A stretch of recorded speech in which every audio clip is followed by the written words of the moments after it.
Hello and welcome to grammar class. Today's lesson is the simple future or the future indefinite tense. So what does the simple future tense indicate? The simple future shows a future action or activity.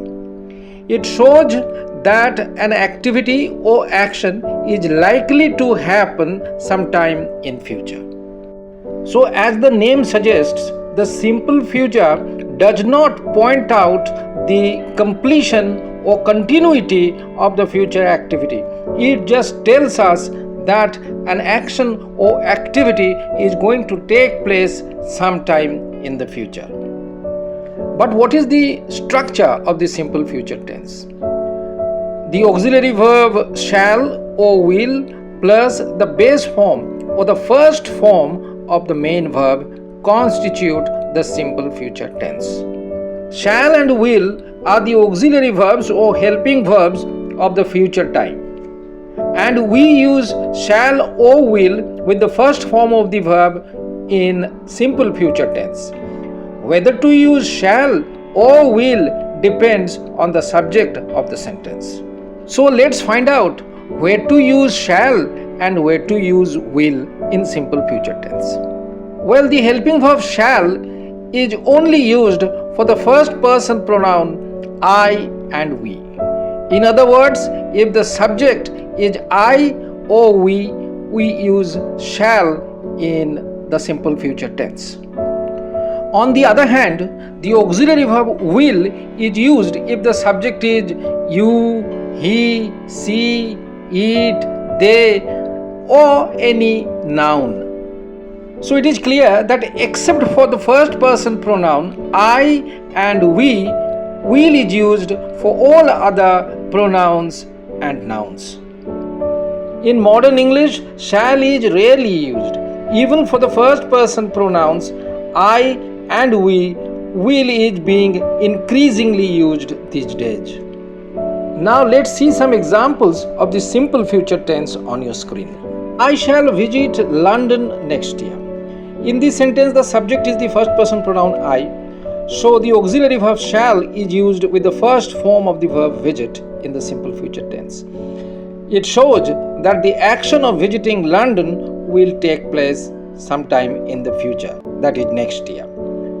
He will come to my party tomorrow. Here the subject is the third person singular pronoun he, so the auxiliary verb will is used with the first form of the verb come.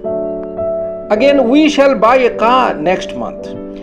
Here the subject is the first person pronoun we, so shall is used with the first form of the verb buy in the simple future tense, showing that the action of buying a car is going to take place in the future. Well, in the last example, Sonia will never trust you again. Here the subject is a noun Sonia, so we have used the auxiliary verb will with the first form of the verb trust to show the simple future tense. So in simple future tense, we use shall or will according to the subject with the first form of the verb to show a future action or activity. Although, as I said earlier, shall is normally used with the first person pronouns I and we. Sometimes will is also used with I and we to show determination, certainty, or a promise. For example, I will meet you tomorrow. Now this is a promise because we have used the auxiliary verb will with the first person I. What's the difference between I shall meet you tomorrow and I will meet you tomorrow? I shall meet you tomorrow is a casual statement, but I will meet you tomorrow is a promise. In the same way, we will not give up. It shows our determination, our resolve to not give up. However, if we use shall in place of will in the second sentence, it will show a casual statement and not a determined statement. In the same way, although the second person and third person pronouns as well as nouns normally take will after them in future tenses, shall may also be used in exceptional cases after them. If shall is used with the subject he or she, you, they, it, or any noun for that matter, it shows a command or a promise or a threat. Shall may also be used after these subjects in legal English. For example, you shall pay a heavy price for this. Here the subject is the second person pronoun you, after which normally will is used. But here the auxiliary verb shall shows the threat to the person. In the same way, the buyer shall pay the full price in advance. Here the auxiliary verb shall is used after the subject noun buyer because it is the language of a legal document. He shall be hanged till death. Here the subject is the third person pronoun he, after which will should normally be used, but the auxiliary verb shall has been used here after he because it is an order or command for his hanging. So these are the special uses of shall and will. However, it is important to remember that shall is necessarily and always used for I and we in interrogative sentences. For example, how long shall I wait? Shall we win the match? In these interrogative sentences, the subject is I and we, so shall is necessarily used before them. Will cannot be used in interrogative sentences when the subject is I or we. But how to use the future indefinite tense in interrogative sentences? The auxiliary verb will or shall is put before the subject, while the first form of the principal verb comes after the subject. For example, will the train come late? Shall we discuss the matter? Will you please keep quiet? Shall I win this contest next year? In all these sentences, the auxiliary verbs will or shall, according to the subject, has come before it, while the principal verbs come, discuss, keep, and win in their first form have come after the subject. Well, in the next segment, we are going to learn how the simple future is not used for immediate or pre-planned future activity or event. You see, the thing is that although the simple future shows a future action, activity, or event, it is not used if it is going to take place in the immediate future or if the action or event is pre-scheduled. In fact, if an action or event is going to take place in the immediate future, we use the present continuous tense for the same. For example, I am leaving for Paris tomorrow. In other words, since this activity is going to take place in the immediate future, that is tomorrow, am leaving, which is in present continuous tense, is used here and not shall leave or the simple future tense, because this is an activity of the immediate future for which the present continuous tense is used. In the same way, she is joining her new job next week. Is joining is present continuous tense showing the activity of the immediate future. The flight is coming in an hour. Again, is coming in the present continuous tense is showing the immediate future. So we learn that for all activities or events of the immediate future, we use the present continuous tense instead of the simple future tense. And then also for pre-scheduled or pre-arranged future activities or events, the simple future tense is not used. Instead, the simple present tense is used. For example, the PM visits the UK next month.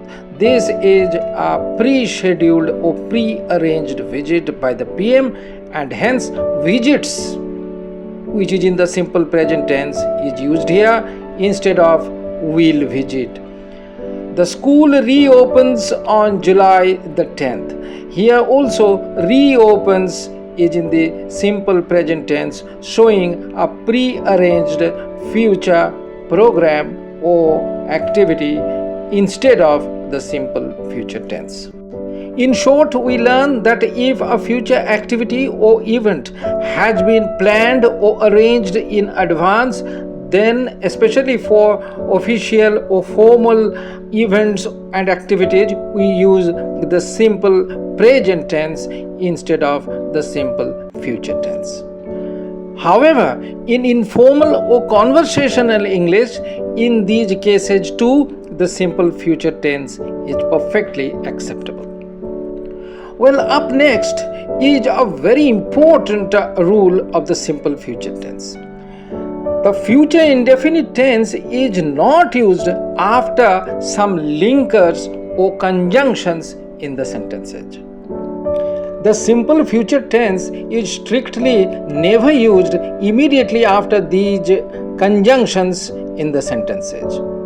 If, when, unless, as soon as, until, as long as, since, before, whenever, wherever, after, while, as if, and so on.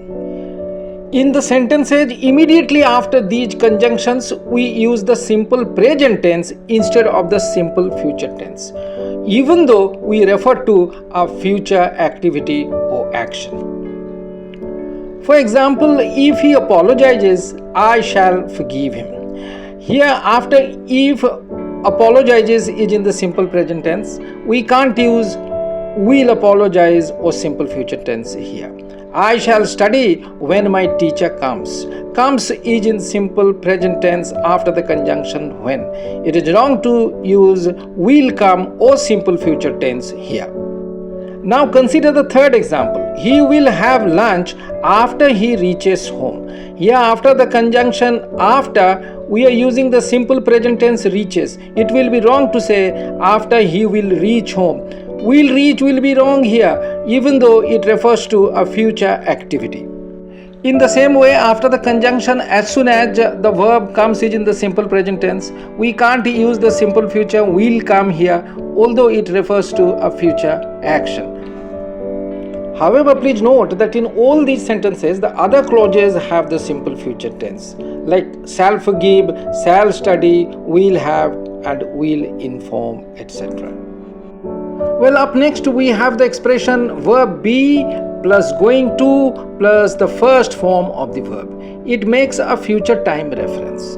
The expression shows one's personal plan, intention, or prediction for a near future activity or action. For example, I'm going to retire next month.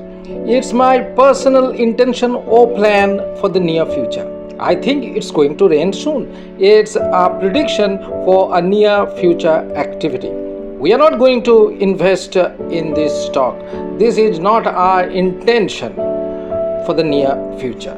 So in such cases, we use going to and the first form of the verb instead of simple future tense. Finally, let's learn how to use the simple future in the passive voice. In passive voice, the simple future has the structure of the auxiliary verb shall or will plus be plus the third form or the past participle of the main verb. As you know, in active voice we use be1 after shall or will, but in passive voice we use be plus third form of the verb after shall or will. Now see some examples of the passive voice use of the simple future tense. The house will be painted next week. Will be plus the third form of the verb paint. Will be painted in simple future tense passive voice. We shall be honored for our bravery. Shall be and the third form of the verb honor. Shall be honored in passive voice simple future tense. If it is a question, only the first verb, auxiliary verb will comes before the subject. Will the snake be killed by the man? So will be killed is in simple future tense passive voice.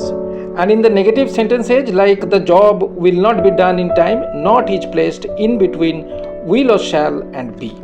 So that brings us to the end of this video on the simple future tense. Hope you liked the video. Please do not forget to subscribe to my channel for more grammar videos. Thank you very much.